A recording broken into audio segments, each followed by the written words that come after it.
Okay, another musical pattern, another structural musical thing that I push students on, which I think is very clear in the Sevcik variations and occurs literally tens of thousands of times in Baroque and classical repertoire, is what I call the ABC phrasing structure, or the short, short, long. We'll all have our own name for it.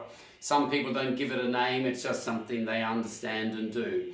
It occurs constantly, as I said, in Baroque and classical music. The key to the ABC, or the short, short, long, is that the third time we play a phrase unit, it is different.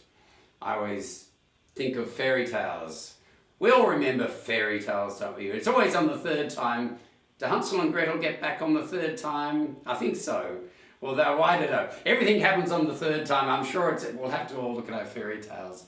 But it's this notion of threes. It's ingrained in us. So if we look again at the Sicilian, variation 9, we have a really good example of ABC, or short, short, long phrasing structure. So the first A is 2 bars. Then we have a B phrase, similar, exactly the same length, similar style. Now, as I said, the C phrase, or the long phrase, has to be A, it's usually exactly twice as long, so therefore it has to be longer. It also has to be different.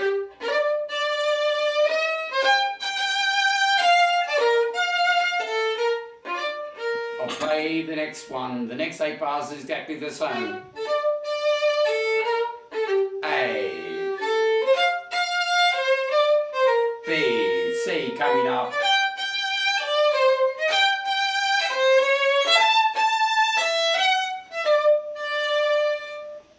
So all the time, Sevcik understood this phrase structure very well.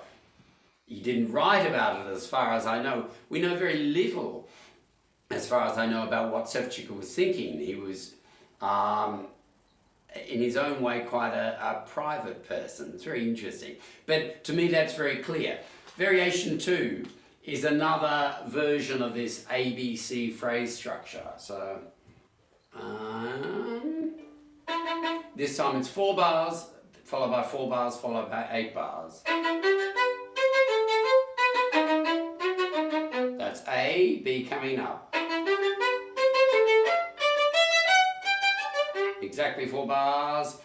Give at the end, goes up towards the middle, and give at the end. C phrase, have to keep the momentum going.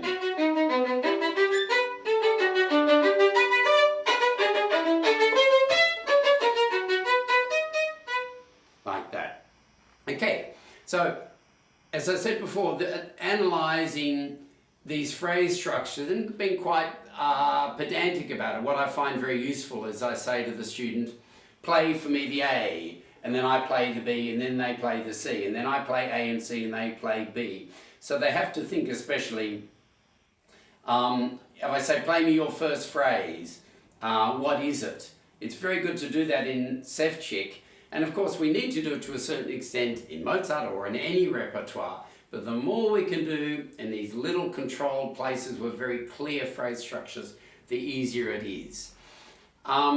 So in Mozart, we have enormous numbers of these. I'll flick through them. The E minor sonata. I'll try and give you the context because we're jumping from piece to piece, from study to study, key to key. So there'll be lots of wrong notes because I'll be in the old key. But the E minor sonata we all remember.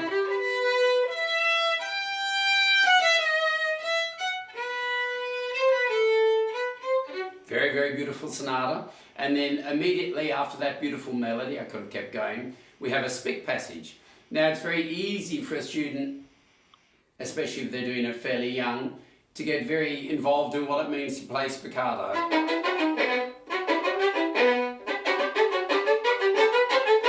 Okay, spiccato is not dreadful, but the musical line was could definitely be improved. So it's a really good case if you say, oh, what's the phrase structure there? A, B, C. Okay, so therefore,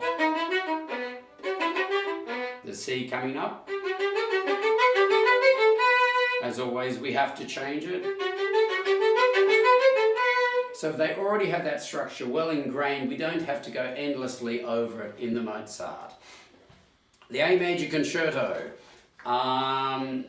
which suffers from being on every audition, no matter where you are in the world, endlessly, is going to be the Mozart concertos are rearing their head again for the Dorcas McLean. It's really wonderful travelling scholarship at Melbourne Uni or whatever. So they have their negatives, the Mozart concertos, not to do with Mozart's fault, just the way we use them for all these things. But, so this one, A, and then this is B. Now we want C to be twice as long. Not, if I do A, B, C, D, E or something, it would sound like this.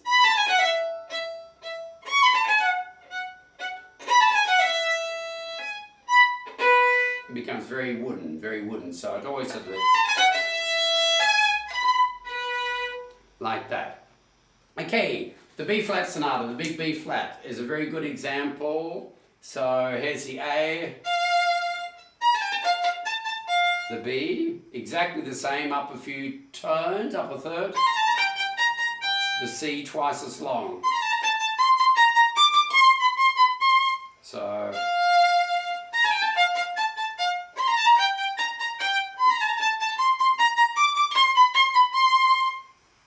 okay, and then one more from the first sonata, 301, the G major sonata. It's very beautiful, and to begin with, we're always talking to the students saying, what's happening in the piano there? They say, oh, I don't know, the pianist has got the piano part or whatever. Well, download another one on IMSLP, or bring it to the lesson, or you're not allowed to bring your violin part, you've got to play off the piano part. Because often the phrase structure, I mean, to me, immediately when I look at this, it looks like an ABC or a short, long phrase structure, but it's very, very clear when they look at the piano part. So this is the A. So 2-bar phrase goes on. Now this is the C.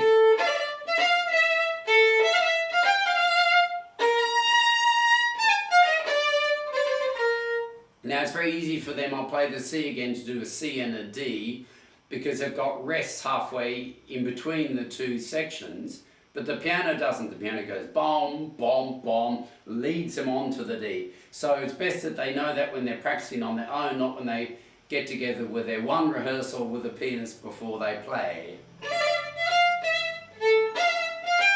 They could do that as a C, and they could go, and it makes it much more dull, in my opinion.